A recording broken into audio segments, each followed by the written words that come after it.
Bismillahirrahmanirrahim. Assalamualaikum warahmatullahi wabarakatuh. Baiklah, langsung saja saya akan memaparkan sedikit tentang PowerPoint saya yang berjudul tentang hubungan struktur aktivitas kelarutan sifat kimia, fisika, dan aktivitas biologis obat. Sifat kelarutan pada umumnya berhubungan dengan kelarutan senyawa dalam media yang berbeda dan bervariasi di antara dua hal yang ekstrim, yaitu pelarut polar seperti air dan pelarut non-polar seperti lemak. Sifat hidrofilik atau lipofobik berhubungan dengan kelarutan dalam air, sedangkan sifat lipofilik atau hidrofobik berhubungan dengan kelarutan dalam lemak. Gugus yang dapat meningkatkan kelarutan molekul dalam air disebut sebagai gugus hidrofilik atau lipofobik atau polar. Sedangkan gugus yang dapat meningkatkan kelarutan molekul dalam lemak disebut sebagai gugus lipofilik atau hidrofobik atau non-polar. Selanjutnya yaitu aktivitas biologis senyawa seri homolog. Pada beberapa seri homolog, senyawa sukar terdisosiasi, yang perbedaan struktur hanya menyangkut perbedaan jumlah dan panjang rantai atom C. Intensitas aktivitas biologisnya tergantung pada jumlah atom C. Contoh senyawa semi-homolog, yang pertama itu N-alkohol, alkyl resorcinol, alkifenol, dan alkyl resol atau antibakteri. Yang kedua, ester asam para aminobenzoat atau anestesi setempat. Dan yang ketiga, alkyl 4,4 stilbenediol atau hormon estrogen. Selanjutnya, makin panjang rantai samping C, maka makin bertambah bagian molekul yang bersifat nonpolar dan terjadi perubahan sifat fisik seperti kenaikan titik didih, kekurangannya kelarutan dalam air, meningkatnya koefisien partisi lemak air, tegangan permukaan, dan kekentalan. Yang kedua adalah prinsip Ferguson. Banyak senyawa kimia dengan struktur berbeda tetapi mempunyai sifat fisik sama, seperti ester, kloroform, dan nitrogen oksida. Dapat menimbulkan efek narkosis atau anestesi sistemik. Hal ini menunjukkan bahwa sifat fisik lebih berperan dibandingkan dengan sifat kimia.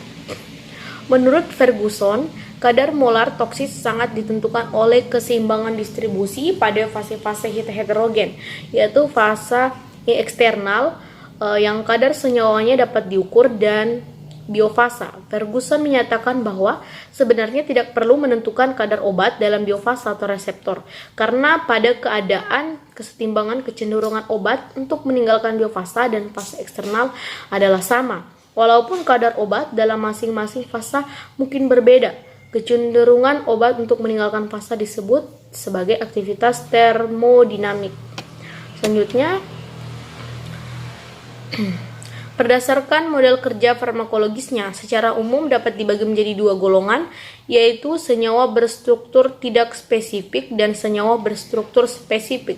Yang pertama, yaitu senyawa berstruktur tidak spesifik, di mana senyawa berstruktur tidak spesifik adalah senyawa dengan struktur kimia bervariasi, tidak berinteraksi dengan reseptor spesifik, dan aktivitas biologisnya tidak secara langsung dipengaruhi oleh struktur kimia, tetapi lebih dipengaruhi oleh sifat-sifat kimia fisika, seperti derajat ionisasi, kelarutan, aktivitas termodinamik, tegangan permukaan, dan redoks potensial.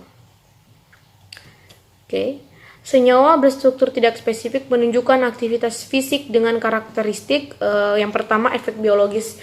Efek biologisnya berhubungan langsung dengan aktivitas termodinamik dan memerlukan dosis yang relatif besar.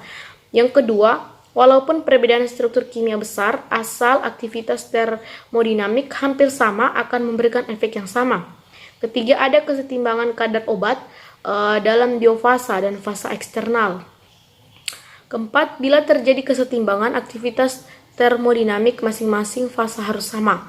Dan kelima, pengukuran aktivitas termodinamik pada fasa eksternal juga mencerminkan aktivitas termodinamik biofasa. Selanjutnya itu senyawa dengan derajat kejenuhan sama mempunyai aktivitas termodinamik sama, sehingga derajat efek biologis sama pula. Oleh karena itu, larutan jenuh dari senyawa dengan struktur yang berbeda dapat memberikan efek biologis yang sama. Selanjutnya itu bagian yang kedua, yaitu senyawa berstruktur spesifik.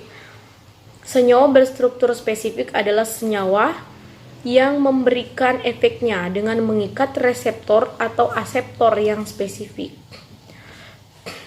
Di mana senyawa berstruktur spesifik mempunyai karakteristik. Karakteristik itu yang pertama efektif pada kadar yang rendah, yang kedua melibatkan namanya kesetimbangan kadar obat dalam biofasa dan fasa eksternal.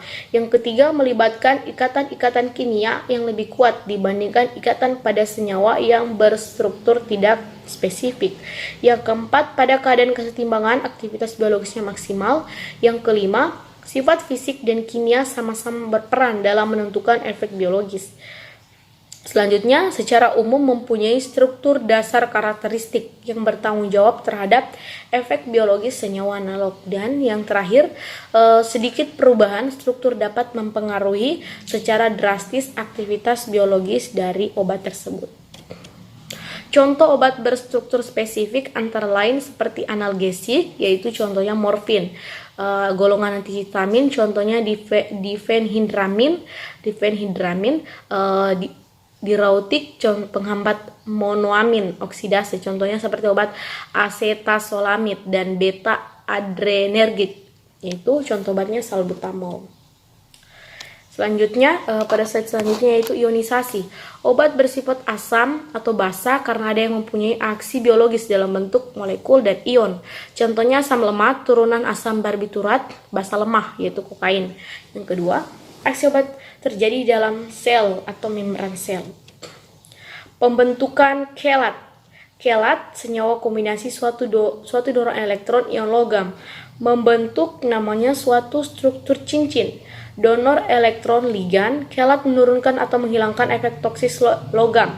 Ligan harus bersaing secara efektif dengan sistem kimia tubuh, di mana kelebihan logam terkait.